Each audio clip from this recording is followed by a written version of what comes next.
Anda. Setiap bulan, lebih dari 1.000 anak di Indonesia terjerat kasus kriminal. Apa yang menyebabkan mereka terlibat dalam perilaku seperti itu? Apakah ini salah mereka sepenuhnya, atau ada faktor lain yang memengaruhinya? Di video ini, kita akan membahas alasan utama mengapa anak-anak bisa berbuat kriminal dan bagaimana kita semua, dari keluarga hingga masyarakat, dapat mencegahnya. Jika Anda menyukai video ini, jangan lupa klik tombol like, subscribe, dan share ke keluarga, sahabat, teman, dan orang lain, agar manfaat video ini bisa dirasakan banyak orang. Mari kita mulai dengan mengetahui data dan fakta tentang anak yang terjerumus dalam perbuatan kriminal. Menurut data dari Pusat Informasi Kriminal Nasional Pusiknas Bareskrim Polri, lebih dari 8.000 anak menjadi tersangka berbagai kasus kriminal.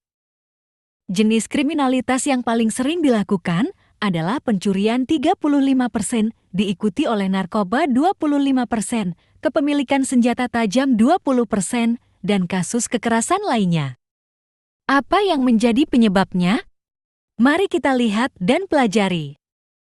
Pada bagian awal, kita akan lihat dari faktor keluarga. Yang pertama adalah kurangnya pengawasan. Ketika anak-anak tidak mendapatkan perhatian yang cukup dari orang tua, mereka cenderung mencari pengakuan di luar rumah. Sayangnya, ini sering mengarah pada pergaulan yang buruk. Yang kedua adalah kekerasan di rumah.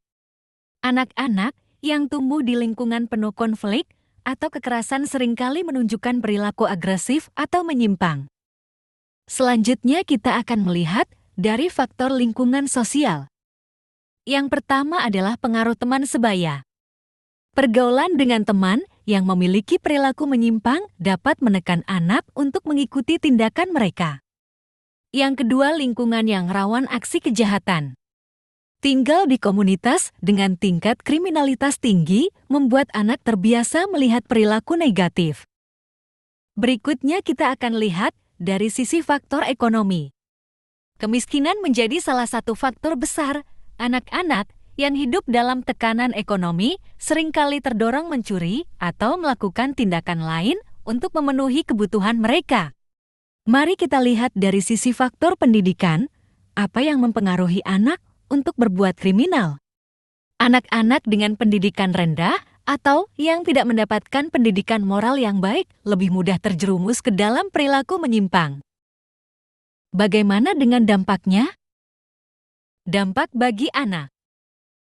Tindakan kriminal dapat menghancurkan masa depan anak, termasuk kesempatan mereka untuk mendapatkan pendidikan dan pekerjaan.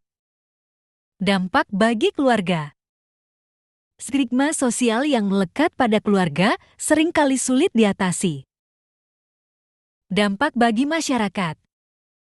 Peningkatan kriminalitas oleh anak-anak dapat menciptakan ketidakstabilan di lingkungan sekitar. Apa kemudian solusi dan upaya pencegahan dalam mengatasi hal ini? Yang pertama adalah peran keluarga. Berikan perhatian lebih kepada anak, bangun komunikasi yang baik, dan jadilah teladan positif. Yang kedua adalah peran sekolah. Sekolah perlu mengintegrasikan pendidikan karakter dan moral ke dalam kurikulum. Yang ketiga adalah peran masyarakat. Ciptakan lingkungan yang aman dan suportif, serta awasi perilaku anak-anak di sekitar kita. Yang keempat adalah peran pemerintah.